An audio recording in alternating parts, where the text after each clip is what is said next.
Hello, everyone, and welcome to the fourth plenary panel of the 12th edition of the Future of Europe conference, organized by the Bucharest University of Economic Studies, the Faculty of International Business and Economics. The topic of this panel is the digital new world of international business. And if last night when I was moderating the plenary session, I presented myself as the executive director of the Center of Excellence in Foreign Trade, for this plenary panel, I shall introduce myself as the project manager of two projects that are very near and dear to my heart. One of them has ended, and that's the Blocks project. And the second one is currently in implementation, that is the Foresight project. Both of them are funded by the Erasmus Plus Strategic Partnerships, and the Bucharest University of Economic Studies is the lead partner. I have the honor of moderating a conversation with a very interesting gentleman today. It was not, gender balanced. It was more on a topic that's near to all of us and very dear to all of us. So we have with us today Professor Markus BICK from ESCP Business School in Germany, in Berlin. We have Professor Alex NORTA from Taltech, Estonia. We have Marko SELAKOVIC, who's a director, a Ph.D. with Jain School of Global Management. And we have Lucian ANDREI, who's a coordinator with Innovation Grants and Tenders with Zitec. Thank you, gentlemen, for agreeing to be part of this conversation. Like I said, the topic is the digital new world of international business. And Markus, this is what you teach, right? Yeah. I teach digital transformations on various levels. First of all, Roxana, thank you for having me and inviting us here.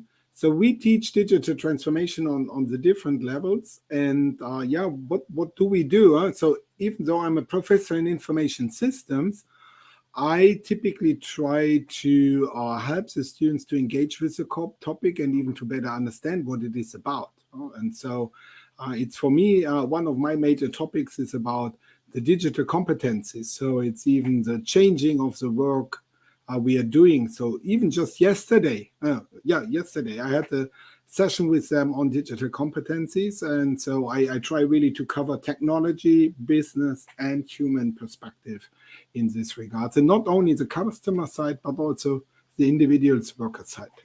Mm-hmm. And it has been quite I know you have a presentation, so to give you the time but we can leave it in the back. I said, I don't need to have it. It was just a plan B. It's a good German. I try to be prepared to fulfill all the stereotypes. Then we're just going to chat. Because we talk about digital and you mentioned competencies, what would be the trend? Are we shifting fully into a digital world of business? Do we have some pockets in the business world that may be affected less, not unaffected but affected less by the digital world? And is the digital world resilient? Oh, these are three questions. Very good. So for me, it's first of all, it's not a true either-or decision. So I think my topic is digital transformation. So there is transformation, which is even something which is more continuous and steady. And instead of just doing a re-engineering or just a simple change. So there will be maybe more and more channels that will get more digital.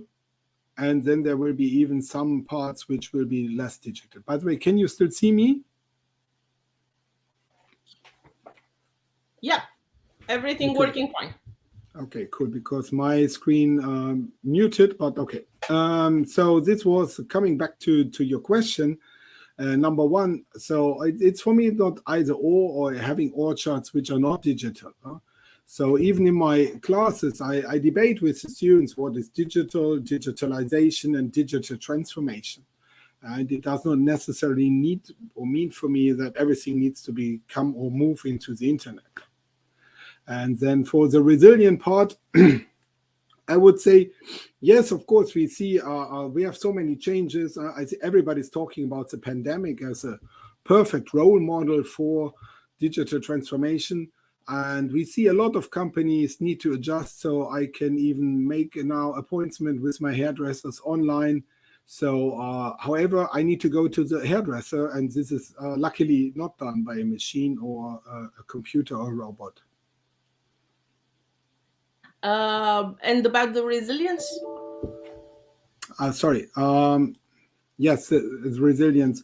Yeah, we as a people using and doing the transformation, we should become, of course, more and more resilient. On the other hand, I think resilience is a little bit overemphasized word after even in particular this pandemic stuff. Everybody got more resilient. Okay, sure, but this is what human mankind is doing since, I don't know, 30,000 years. Because I just found out that today is World Internet Day. And what a day to have our topic. My question related to resilience was, if we do that many part of our lives online, and we don't have electricity, for instance, would that make us more or less resilient? Mm-hmm. Of course, it's an open question, but so. You mentioned the difference between digitalization and digital transformation. What would be a key point that people should remember to differentiate the three concepts? Is it for me again? Yeah. Okay. We're still with you. Yeah, sure. But the other people could also maybe have a point on that. For me, it's the digitalization thing, or typically, even if you look into an English dictionary, it's called digitization, which is more scanning stuff and putting it into a file. So photos could be digitized, movies can be digitized, and so on. So even the digitalization part has a more technology, more broader point of view. And for me, the digital transformation stuff is really keeping and trying to just putting the customer, the user in the foreground, and then finding out about good solutions or not so good solutions. Because a weak process even remains, if you make it digital, a weak process. So a crappy process will not become better only because we make it digital. So maybe we also need to consider the full value chain. We need to consider the full customer journey to then transform it into a particular environment and then make it more transformational and not just digitalizational. Which actually opens the door to bring Alex into the conversation, because throughout the project blocks, we kept on discussing that just because you move a process on a blockchain doesn't necessarily mean you make it better if you don't change the process to make it better. Absolutely. Yes. Yeah. So Alex, I know your specialization is the blockchain. Therefore, how do you see that particular technology placed in the whole landscape of the brave new digital world that some would say? Quite profoundly. And before I get started, I just wanted to say, if I learned something in the last 2 years, and maybe in my case, it's very easy how to cut my own hair. So no need to go to the hairdresser anymore, even that, because for a while even that wasn't possible. So I just thought, okay, total do-it-yourself.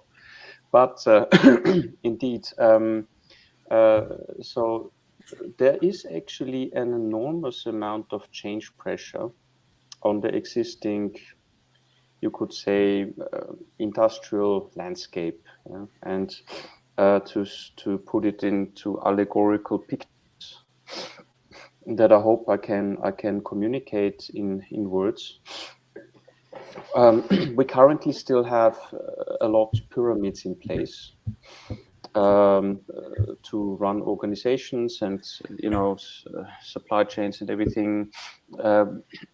Essentially, most of society is still very much a set of vertically integrated pyramids.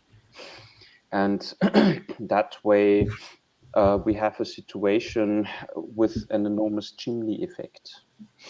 So that means instead of having horizontal value creations, as it should be, to satisfy, with budget limits and on time the service requests of service consumers, instead we have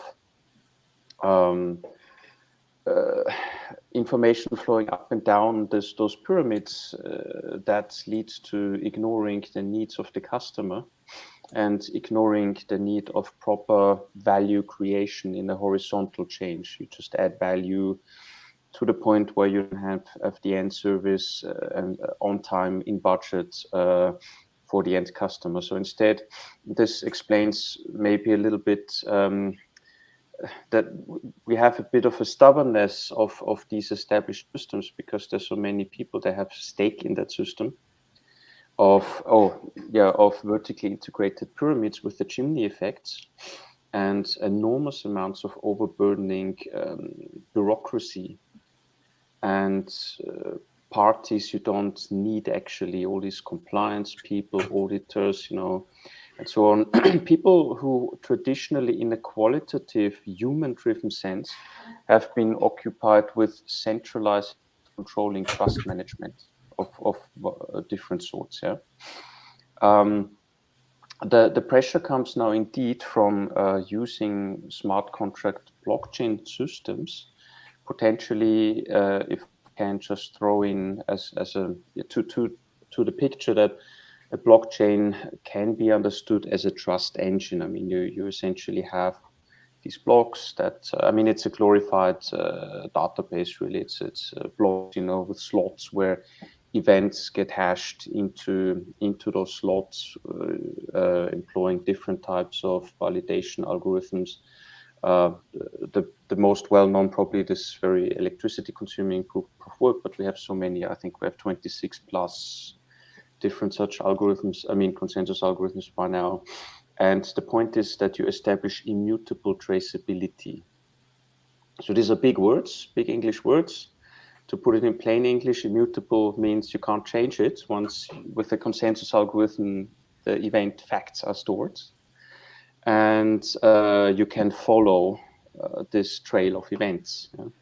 So that's certainly coupled with adding on the protocol layer programming languages. Yeah, like in the first case of, say, Ethereum, you can suddenly build distributed applications that make this need for human-driven, qualitative trust management that sadly you can hardly ever trust anyhow.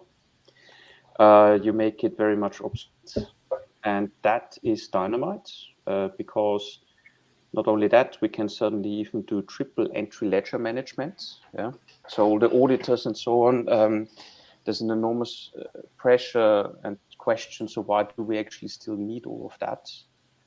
And can we not instead really collapse the pyramids, see the capstone in a shrunk version more, as allegorically like the coach of a sports team who more studies the other team to check, what are they up to, what are the best strategies to play against them. So in that sense, have then very process-aware organizations that are very lean and but building on that, building on what Markus said previously. Yes. We were talking about competencies. So basically you're saying, okay, we're going to fire all the auditors or keep some of them to design and all.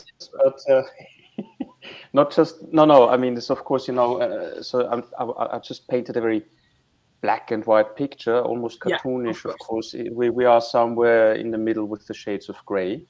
Mm-hmm. I'm just saying we have an enormous pressure on the qualitative aspect of bureaucracy, human-driven, where we have to make ourselves believe we can trust these people. And instead we can replace all of that with instead quantitative, trust management backed by mathematics and cryptography. Mm-hmm. To which extent is a different story. However, in the old paradigm, we also have the problem of a lot of power centralization ever more to the capstones of the pyramids.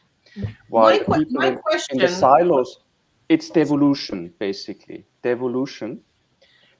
Yes. My question for you, building on what Markus said, was that's the situation, and obviously we are in a shades of gray. But what sort of skills should I have? Me as an economist, Marko as an economist. What sort of skills do we need in order not to get left behind in this world that transforms towards relying more and more on technology, to put it in a nutshell? I mean, so on the one hand side, we're definitely moving into a very socio-technical direction. It also means that strict specializations are becoming ever more blurred, and work is extremely interdisciplinary. So you gotta learn very fast. It's also a challenge to the current education system, because we have to ask the question, do we really learn to learn in the education system, or has it been corrupted into just yet another compliance training form? And if I allowed, that's what we just to finish this. That's what we have is my thesis, and certainly we need to overturn, I would say, the education system, understand that specializations are becoming ever harder to encapsulate, and on the other hand, that it has to be allowed to learn in the learning institutions. So this might sound a bit harsh, but yes, please, Marko. Marko, I know that SP Jain was leading this transformation in education. Well, you're quite right. And I am just thinking during the discussion of Markus and Alex, I have impression that Markus wanted to add something on Alex's comment. So, okay, then good. I can do it later.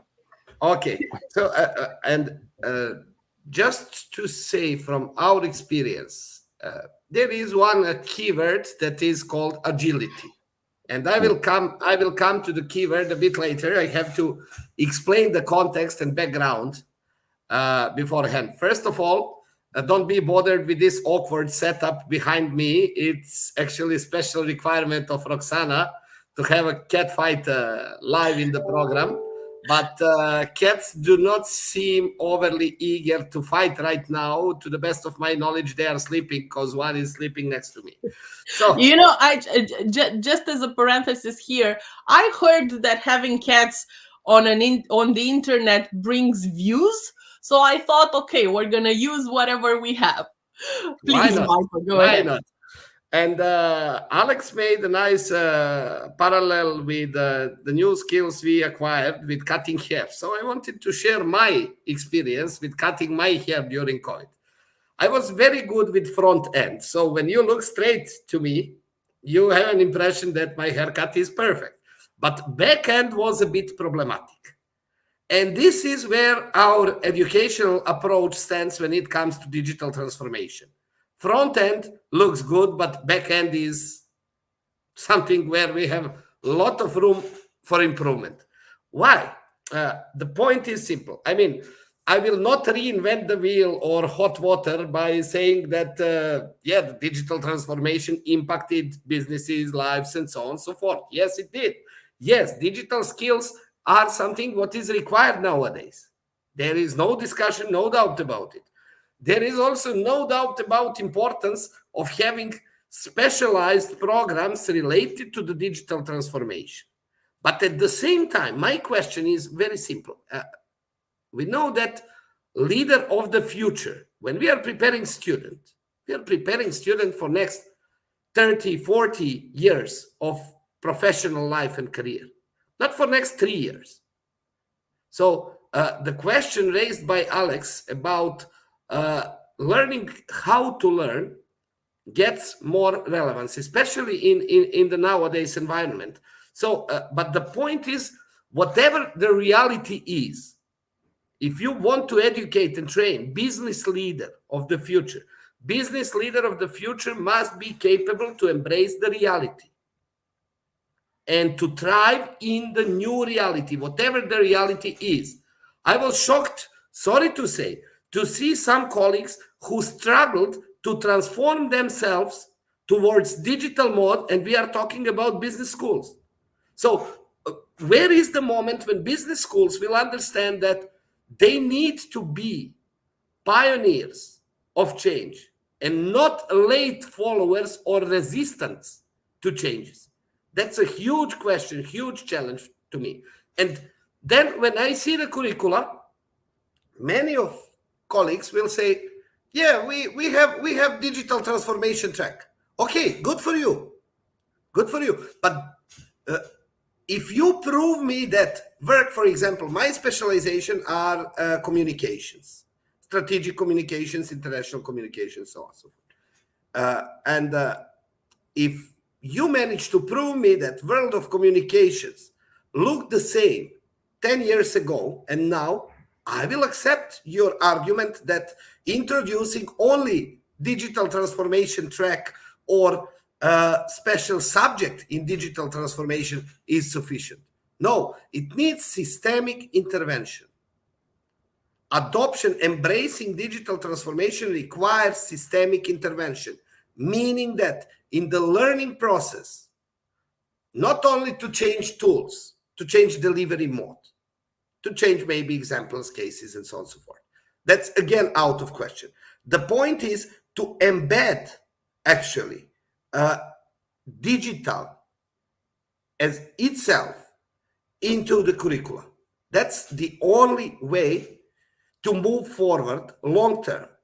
Because learning, for example, I don't know, accountant to do like for budgetary accounting, to do and to learn by heart that 301 in Conto plan means that and 302 means this, will not lead. And there is software that will do it for him. And when he or she starts working, first day, he or she will have to learn about the software. So what is the point of our institution? What are learning outcomes we are providing? Where it takes us. We understood, for example, that at SPJ, and we started to transform very quickly. But the point is, first of all, SPJ is young, 17 years old. Second, it is only business school, so it has single and straightforward structure. You have board of directors, you have president, you have CEO, you have number of us who are directors in different divisions, and decision-making chain is very easy. Deans, of course. So decision-making chain is very clear-cut for the processes. You don't have to go through 15 committees to approve something. And in the moment when academic institution obtains approval for something, already business came to the next stage of application of certain thing. So when it comes to the development of skills, I believe it's critically important to keep digital skills inside, to make people, as Alex said, to learn how to learn. But the point where I do disagree with Alex is that actually I believe we will need niche specialists and top-notch specialists in the future. Because I cannot accept, I don't know, ENT to do my orthopedic surgery. ENT might deal with my ear, nose, and throat, but not with my knee. The same applies for other disciplines. Of course, someone who is specialized in communication will have certain knowledge and certain skills related to different aspects of business. But someone who is specialized in strategic management will need to dig deeper into its own field. So I believe specializations should be there. But the point is that reality of the world needs to be taken into consideration, because end of the day, everything is unpredictable. 10 years ago, could we predict what will be media and tools we are using right now? Could we predict, I don't know, TikTok, for example, or even Instagram? which started its emergence since 2012. So talking about digital media only. And last but not least, digital transformation, despite all these things, is predominantly a good thing, but not always and not in all fields, all fields. Actually, if you take a look, for example, into digital media, and with the emergence of user-generated content, through that flow of information got new velocity. But at the same time, it led to content trivialization of the mainstream media and to the emergence of fake news. So if you count on pluses and minuses, with this tempo, with this pace of development, in 10 years from now, it will be difficult to distinguish truth and falsity. And digital platforms will have monopoly over the truth. So what Twitter marks, even now, fake news, or Facebook, it is deemed to be fake news, irrespective if it is really true or false. So we need to remember that in the process of digital transformation of the world at the global scale, we are the ones who hold the button. There will be a moment when we will need to press the button and to go to the new chapter. And sorry for keeping you so long. Thank you very much. No problem. I mean, you raised a few important elements that we will address further on, because you talked about the business of the future. But Markus had something to add, and I would give him the opportunity to do so now. That's very kind of you. So I just want to second what Alex and Marko were saying. And even if we talk about the education part, I see, so I have two kids and I'm in the elementary school and I try to engage there to help to develop. And then we suddenly have debates about energy consumption and time and media time and so on, which is a little bit for me anachronistic because it's a little bit beyond the reality. Of course, maybe it's good to help the kids' brains and so on, but on the other hand, it's maybe far from reality and what was needed. And that is actually what Alex and Marko were also saying, that in the transformation of the educational system, for example, we also should take a needs perspective and not just even this curricular perspective. Mm-hmm. I know a lot of schools that implemented specializations on blah, blah, blah, big data analytics here. So it seemed a little bit more like window dressing than really truly integrating something. And even though I maybe think these guys did a good job and prepared good specialization, but there's maybe not a red line between the bachelor's program in total. Huh? So I mentioned in my introduction that just yesterday I was talking with my students about digital competencies. And one student came up with the idea of digital thinking. What does it mean? So I think some of you know the plethora of work which is out there on computational thinking to make things digestible and to think how a programmer works. Because everybody's saying we need to have programming skills. But is it important to learn about Python or C# or whatsoever language? Or is it maybe better to have a general algorithm thinking?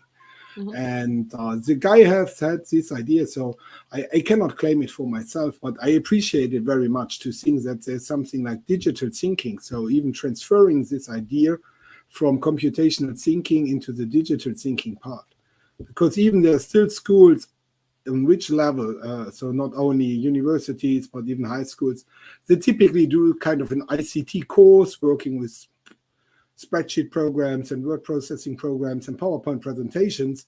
But this is actually what my 11-year-old daughter is already required and requested to do. Actually, nobody's explaining it to her. It's me, but it's more or less requested. And so what we as universities maybe can bring to the table, what we can bring to students, that, as Marko was saying, that they can even can succeed in the jobs and the careers in the next 10, 20, 30 years. However, at least even seconding all your arguments, I have one point of dispute here, which is, I would say, there is no longer this once learning and then career path opportunity. So lifelong learning is, it was a huge debate already in the 90s back, and now it's there. So I think there's no job, and even for us as professors, we always need to invent and develop ourselves, in particular maybe in technology fields or communication fields. So I things I learned in my study program, yes, indeed, have nothing to do with what I'm doing today. And I think even I have 20, 30 years to go, and this will even tremendously change. So it's more really to gear the people up with a digital thinking opportunity. Thank you. That's a very pointed argument, because I have two comments on it. First of all, us as professors, we cannot rely solely on use cases that we used 10 years ago. We can't rely on use cases that we used 3 years ago. Sure, the concepts are there to a certain degree, changing as everything, but you can't teach marketing without referring to social media and digital marketing, without referring to new ways of selling and promoting products. You can't teach risk management without referring to risks related to cybersecurity and all those elements, which were not a topic 20 years ago when I was a student. You know, maybe a professor might have mentioned them, but that was that. But now I have to dedicate full courses, full lectures to this, because this is where the world is going. And the second element that I would add to the conversation, because you brought it up, was digital natives, right? And that's a conversation that we had in other panels with other people as well. Your kids are digital natives. They grew up with a mobile phone and with a computer nearby.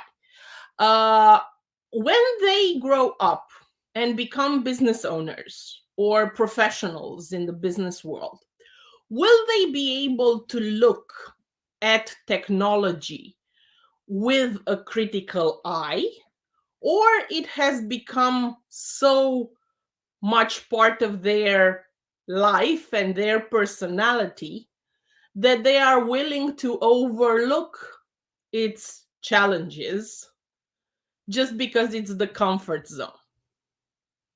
Markus? Markus or Marko? Markus. Markus and then Marko. Yeah, Okay. thank you. I just muted because I'm coughing a little bit, so I didn't want to disturb your presentation.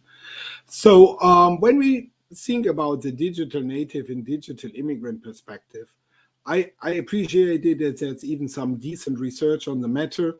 However, at some point, I think it's not very inclusive perspective, because as even Alex said, there's so many gray between the black and white.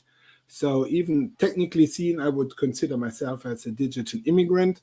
Oh, I have to consider myself as a digital immigrant, but maybe as an IS professor, I'm not sure. But at least maybe I try to be as skilled as possible in the different digital tools. When we think about the kids, I think what you said, Roxana, is very important, to make them able and capable to think through and have the overview of what is requested in regards to solving an issue. And if they need to do it with paper and pen, PowerPoint or Zoom or whatsoever tool and platform, that is maybe what could be really a good idea to help and to teach them. Because typically, when I now supported the school of my kids, of course, in the curricula, it's in all about information management. It's seeking information, it's aggregating information, selecting information, and even then presenting again information. And this maybe could be kind of a major core principle, how to structure actually a lot of our courses, either in the university or in high schools and elementary schools, and then take into account where to use what kind of technology. So, I don't know, have an audio play, have a video, have a PowerPoint presentation, so at least to even confront them with some tools. And not like I experienced it even in our school, somebody having an idea saying, okay, you wrote your own fairy tale, so now you can create an audio play or a video out of it, which is a beautiful idea, but how should kids in the age of 10 and 11 do by themselves? And that is something which is maybe not only helping them to develop their own fairy tale and doing some way of presenting and being more explicit and explicating themselves in a written way.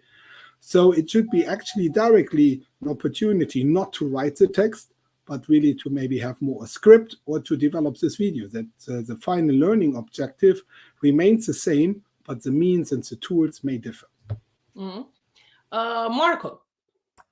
Well, I can't agree more with Markus. And actually, I'm just looking into our practice with the digital natives, because for example, I'm teaching to undergraduate students at the first semester. And as soon as you bring interactive elements inside, as soon as you give them freedom to express themselves using different tools and channels of communication, they can even express themselves better than using written communication.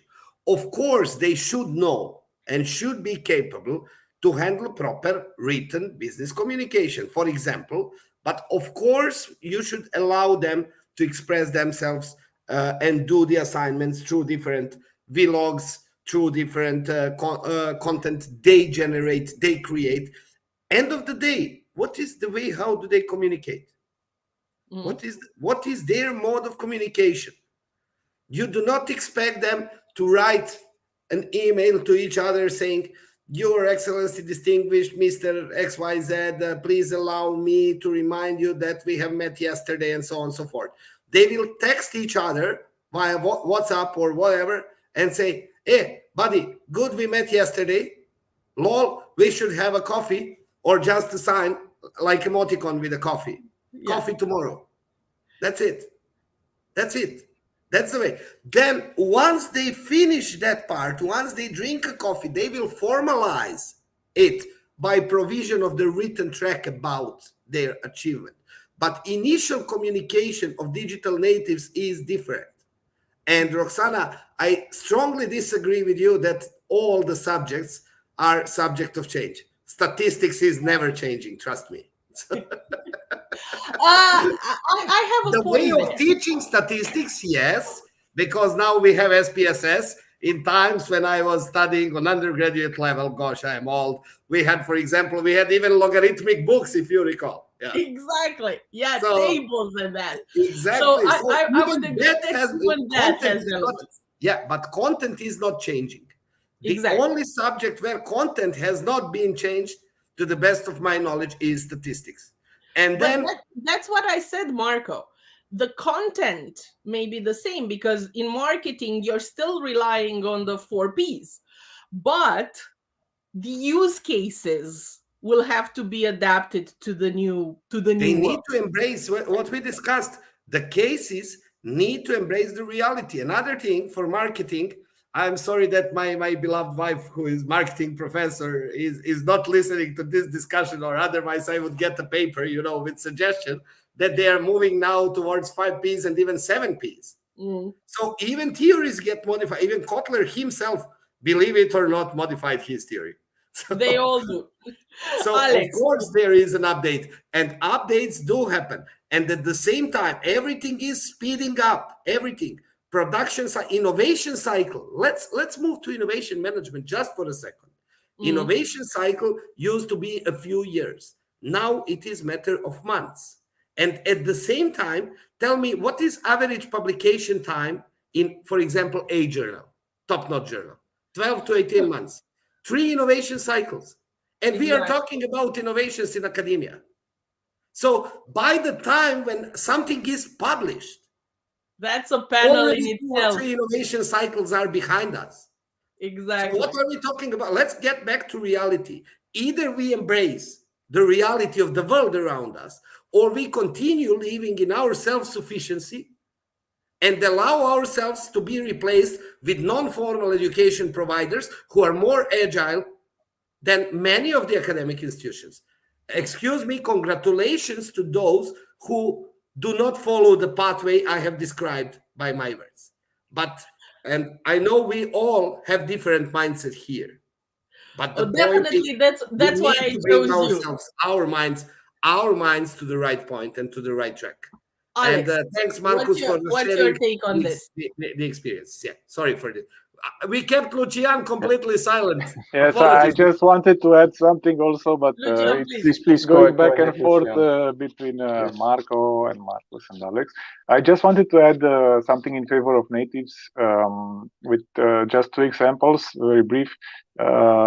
Years ago, I used to go to my parents who live in a different city, and I used to use their computer to read my emails, and they could not understand how I could read my emails from their computer, since my email address was opened in another city, and this is the first thing that they could not understand. And this is the level. I mean, I was the next generation who had some embedded knowledge of information technology and digitalization and so on and so forth. And now my son, for example, who is 9, will be 9 this month. He's having online school, and he's already teaching me something in digital parts, showing me how to use different tools, different games. Also, in online schools, one of the teachers, who is of course my age, managed to erase the entire curricula they had online since 1 year ago, and the little kids, like 9 years old, showed her how to place it back online and share it with the others. So this is a fair example of generations and natives that come with embedded knowledge to embrace this digital world. And I think this is where we should act. I mean, you don't have to. I mean, of course, formal training is very useful, and we should look into that, of course. But I think we should also look at training them to be more agile, more adaptable, more flexible. They should know where to search and what to look for in their careers, and not only insist on teaching them digital skills only. But okay, so one question, because I know that the company that you're representing here, Zitec, is one of the leaders of digital transformation in public administration in Romania, as well as for small and medium sized enterprises. What are the challenges that you find related to this? Because I assume that talking to a fully digital immigrant that's in their 50s, let's say, as a business owner or as a representative of public administration is quite different than talking to a 20-year-old that is starting their own business now. Absolutely, and this brings me to the 2 dimensions of digital transformation, because one dimension here is the customer, and of course it's a customer-centric world, and we should look into what the customer wants, how to provide the information needed by the customer. But the other dimension, which was not discussed here, is also the inside the company digital transformation, using the right tools at this space that we are living in right now, because that's also a very important part, and we have done that at Zitec. We are fully functioning on online tools during the pandemic. We used to function on these tools also before that, but now we only brought this to another level.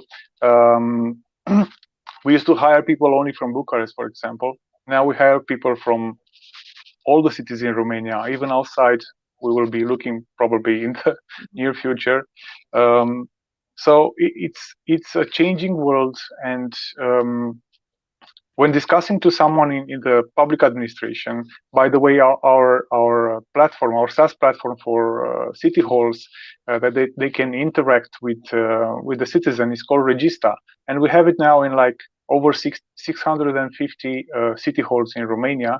They are using it to interact with the citizens, to receive documents, to send documents. Now the citizens can make payments, they can schedule weddings, and so on and so forth. So this is something like all the small villages adopted this technology, because for them it was like bringing Star Trek technology to a village, a remote village somewhere in Romania. But people are using it, and it's becoming easier and easier to convince them of the advantages of this kind of digital transformation, which is a huge leap for them. They are going from papers to a non-paper world, and it's a tremendous change for them. But they seem to adopt it very, very well. As long as you present them the advantages and they see an added value, then it's all good. Mm-hmm. I'm going to transition to Alex, because we also have a question for him, I think, because it appeared when he was talking.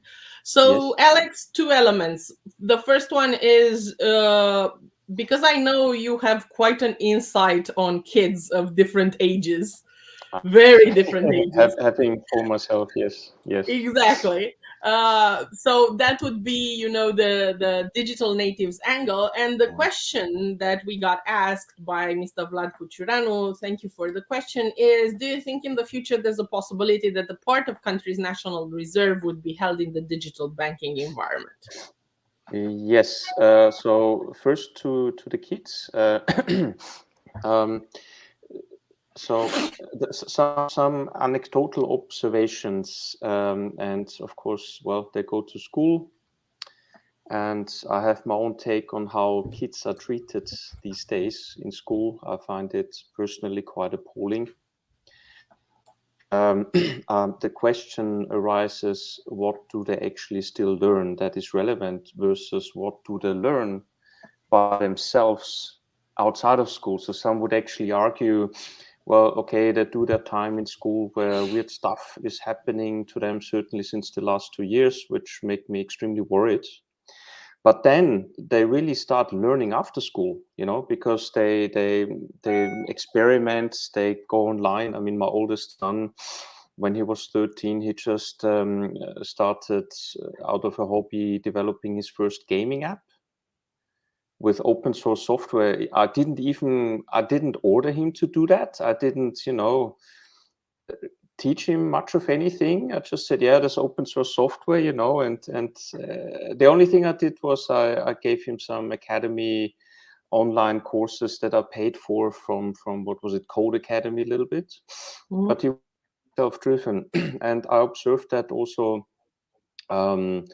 the children of my partner, the 3 daughters she has, when I see how they play with tools, how they learn to communicate, how they organize themselves, also how they have the little projects where they look out for the teams, you know, which they source actually worldwide, even, you know, for all sorts of little like development teams and projects and creative projects. So the question is, what do they learn where? And this is actually what they learn by themselves outside of institutions that at least get me ever more worried. Is that actually becoming ever more valuable than the institutionalized learning? And the second observation is that we had this stability of the last, whatever, 60 years or so, yeah, with paradigms for 60 years or so. But these paradigms, I mean, even when we think these are like, that's like eternity, you know, certain paradigms is very short in history. So what I personally have observed to help us in the chaos, to organize all the information and chaos and figure out, or at least have some tools to figure out what is actually still reality versus just make-believe. That's also something I'm trying to teach my children, is to go back to the classics. And what I like to stress there very much is the good old Socratic thinking and Aristotelian thinking of trivium and quadrivium, which I actually always like to teach my students as well when they come and they want to, you know, do a master thesis or PhD thesis, or how to structure also, you know, how I explain things and teach and so on. Trivium and quadrivium based thinking, I believe, is very helpful, and I don't think I have now time to go into all the details, but maybe we did it in project blocks, so if people are interested, they can refer to the exactly. to the platform of the project. Yes. because we, at some point after starting to converse about the technology of the blockchain, we decided we need to talk about trust and society.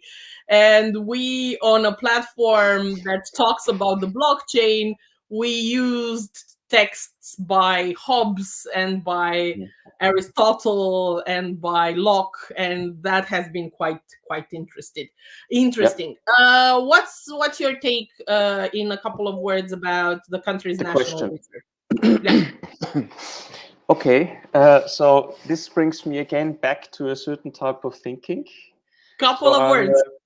Okay, I love the Austrian school of thought of economics. You know, Ludwig von Mises, Karl Menger, Rothbard in particular, so more even the anarcho-capitalistic way of thinking. So in that type of thinking, there's no role for central banks really. Yeah, it's just a form of central planning and central control, which in a truly free society shouldn't even exist.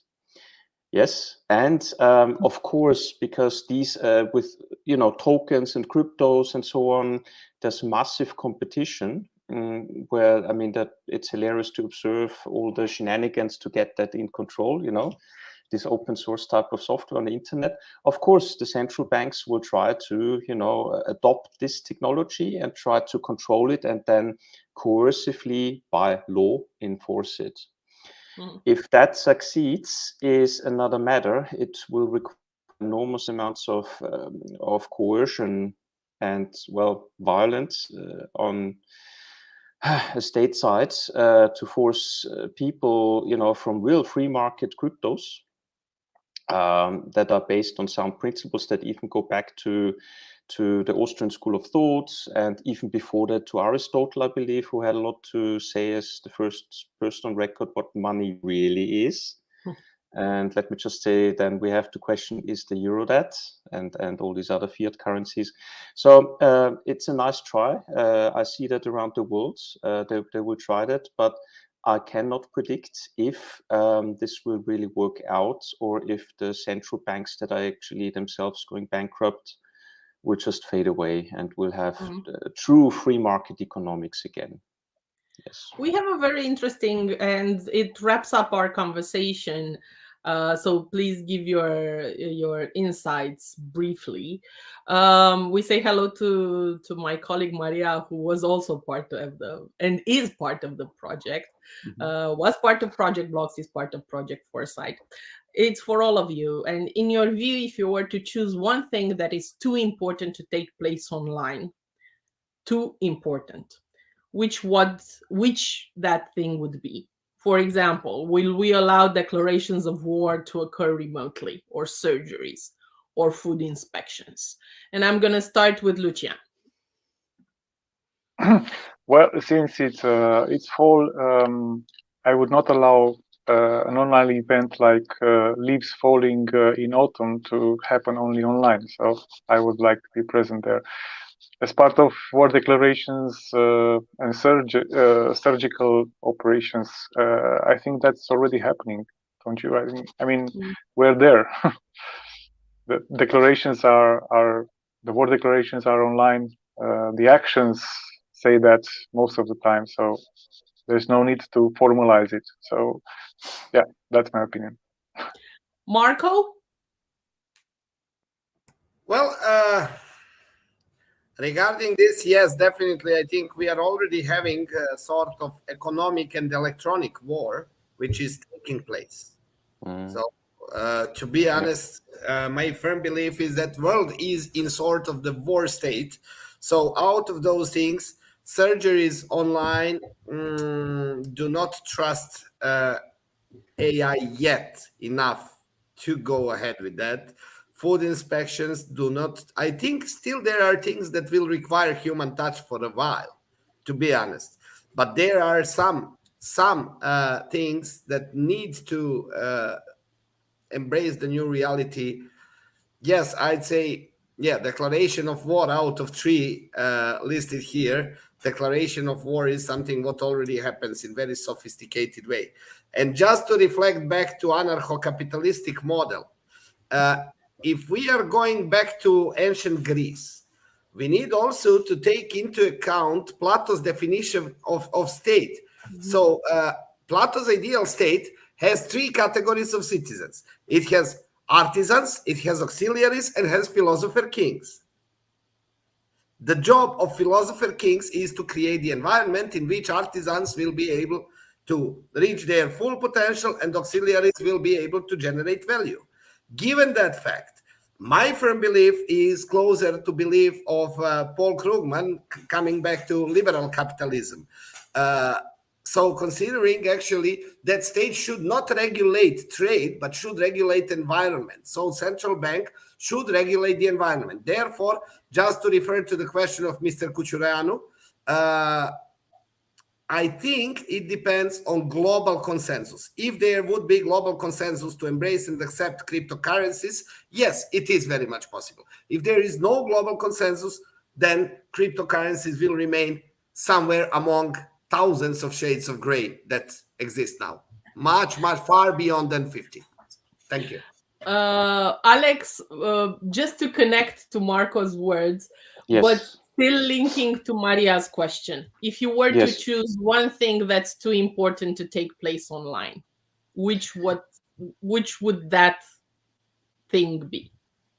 Well, since we are still humans in a world that pushes us ever more into transhumanism, I think one thing we should still keep sacred is very deep emotional and feeling-based interactions with other humans who are very close to us and who matter very much to us.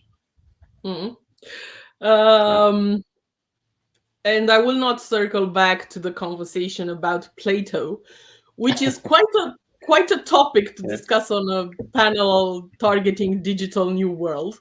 Yeah, but it's for face-to-face discussion, not for remote discussion. It requires coffee.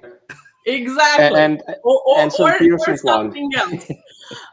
Markus, what's your take on this? One thing that's too important to take place online. Yeah.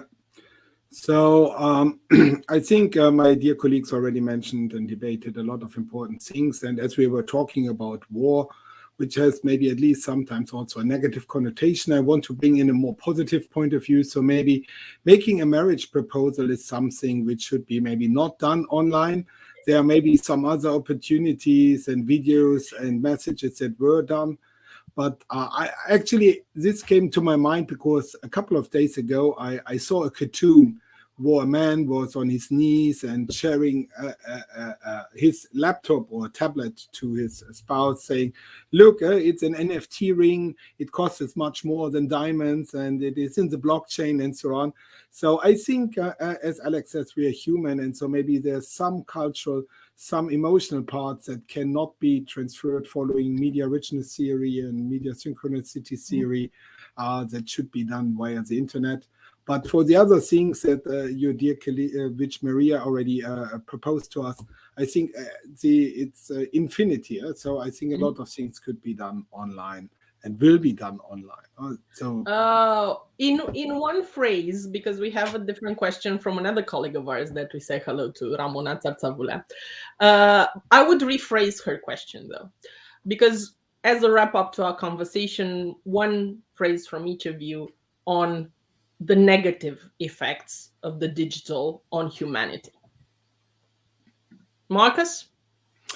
I'm not that well philosophical educated as my dear colleagues, it seems, but I would say I have the feeling, in particular taking current movements where everybody was forced to be online, that we now have a full swing back where people want to meet again more in the physical environments. And as Marko said, some things need a coffee, or some things need a beer or wine, or just, I don't know, a nice environment or fresh air and a nice view outside. So at least I have the feeling, even looking into my students' faces, that everybody is Zoom or video meeting fatigue. And so there's a lot of things that people even want to spend again more in direct contact. So even explicating that we are social beings and not only machines or auxiliaries. Alex? Yes, and my response would come actually from a kind of blockchain smart contract area, which is philosophically rooted in the cypherpunk movement of, using cryptography to stay private from encroachments from the state.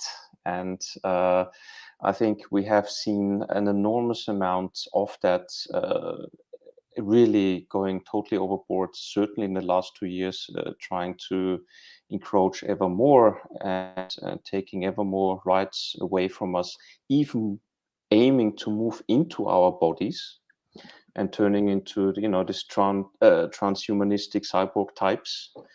And I think we have to, so this negation of the fact that we have souls, I think that's something that is a negative effect of hyper digitalization, and we should not get lost in the fact that we are humans, really, and we should understand what that Marko, means to be human. Your insights. I'll try to squeeze it into one sentence. Please. We as a human beings have our social needs that can be met only through direct human-to-human interaction. And therefore, we need to stay in physical contact irrespective of the entire world moving online. That's it. Lucian? Yes, I tend to agree. This was also the element missing when we performed an insight questionnaire in the company, the human touch, let's say, going out for a cigarette, going out for a coffee. We do have online coffee every Tuesday morning, but it's not the same. I mean, yeah. So this is what's missing, but we should see it as an opportunity, and we should try to embrace this new development and hope it will not last for long. But what I can wrap up by thanking, I can wrap up this panel, first of all, by thanking all of you to taking part in this conversation that was immensely fun for me, is a conclusion which says that I hope next year we will have this conversation in the same conference at its 13th edition, but face-to-face. Because obviously, we had fun now and our audience interacted with us, but an opportunity to meet face-to-face will have its benefits. And that will bring to mind that even us, we have souls. Thank you to all of you for taking part in this. Thanks to our audience for asking questions and being with us throughout this panel. In about 15 minutes, you will have the last plenary panel of the day. So stay tuned, and that's that. Thank you and bye. Thank you. Bye-bye. Thank you so much. It was very nice.